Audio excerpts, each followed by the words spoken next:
شیر اور خرگوش۔ ایک گھنے جنگل میں ایک شیر رہا کرتا تھا۔ وہ تمام جنگل کا بادشاہ تھا، لیکن وہ بادشاہ جیسے پیش نہیں آتا تھا۔ ہر دن بے رحمی سے جنگل کے جانوروں کو کھا جایا کرتا تھا۔ شیر کے خوف سے جنگل کے جانور چھپ جایا کرتے تھے اور خود اپنی بھوک و پیاس کو مار کر سخت مشکلات سے دوچار ہونے لگے تھے۔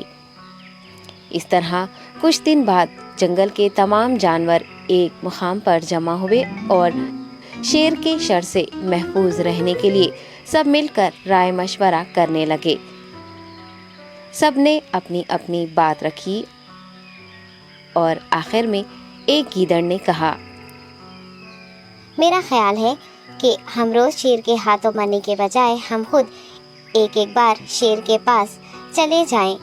اس طرح روزانہ شیر کسی ایک کو کھا لے گا اور ہم سب اپنی اپنی باری سے چلے جائیں گے اور بلا خوف و ڈر سکون سے زندگی گزاریں گے۔ گیدڑ کے مشورے پہ تمام جانور رضامند ہو گئے۔ ایک بندر نے کہا، ٹھیک ہے، تمہاری بات بالکل درست ہے۔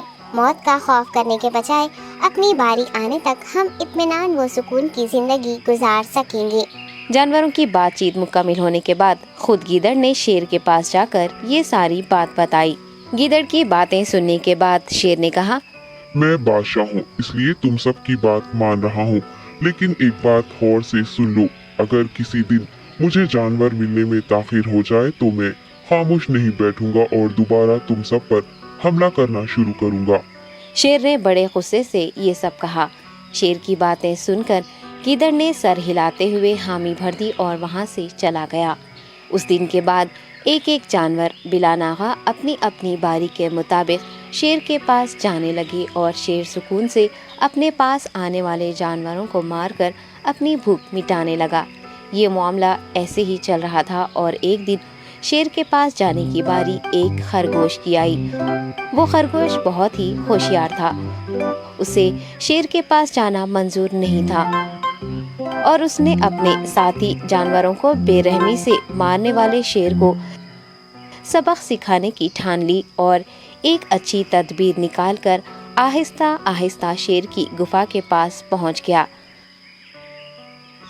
تاخیر ہو جانے سے شیر کافی غصے میں تھا اور خرگوش کو دیکھ کر غصے سے کہنے لگا، میں نے تم سب کو پہلے ہی کہہ دیا تھا، دیر ہو جائے تو میں خاموش نہیں بیٹھوں گا۔ تم نے وعدہ خلافی کی ہے، اس لیے میں جنگل جا کر من چاہے جانور کا شکار کر کھا جاؤں گا۔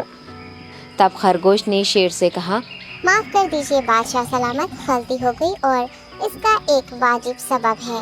اطمینان رکھیے، میں بیان کرتا ہوں، آپ سنیے اور اس کے بعد آپ آرام سے مجھے مار کر کھا لیں۔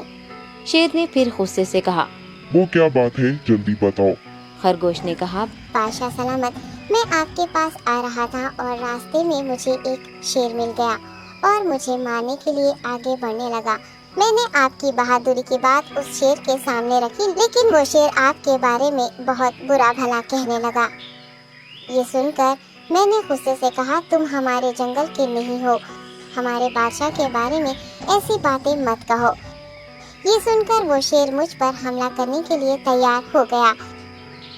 یہ دیکھ کر میں نے کہا، تم مجھے مارو گے تو ہمارے بادشاہ تمہیں ہرگز نہیں بخشیں گے۔ تب اس شیر نے کہا، تمہارا بادشاہ میرا کیا کر لے گا؟ میں نے کئی ہاتھیوں کو اپنے پنجے سے مار گرایا ہے، تمہارا بادشاہ ہو یا کوئی اور ہو، میرے ہاتھوں بچ نہیں سکتا اور میرے سامنے کوئی ٹک نہیں سکتا، میں اسے ختم کروں گا۔ یہ سب بدتمیزی کرنے لگا۔ میں نے اس شیر سے کہا، تم ہمارے بادشاہ سے آ کر بات کرو۔ تب اس نے فخر سے کہا، میں کیوں آؤں؟ تمہارے بادشاہ میں دم ہے تو اسے ہی یہاں لے کر آؤ۔ یہ کہہ کر مجھے دبانے لگا۔ بادشاہ سلامت، اسی لیے آنے میں تاخیر ہو گئی۔ یہ سنتے ہی شیر غصے سے کہنے لگا، چلو ابھی چلتے ہیں، اسے ختم کر دوں گا۔ یہ سننے کے بعد خرگوش نے شیر کو جنگل کے درمیان موجود ایک کنویں کے پاس لے گیا۔ خرگوش نے کہا، بادشاہ اس کے اندر دیکھیے، وہ وہاں آپ کا بے صبری سے انتظار کر رہا ہے، آپ اسے اچھا سبق سکھائیے۔ شیر غصے سے فوراً کنویں میں جھانکنے لگا اور زور سے دہاڑنے لگا۔ تب دوسری جانب سے بھی دوسرا شیر دہاڑتا ہوا محسوس ہونے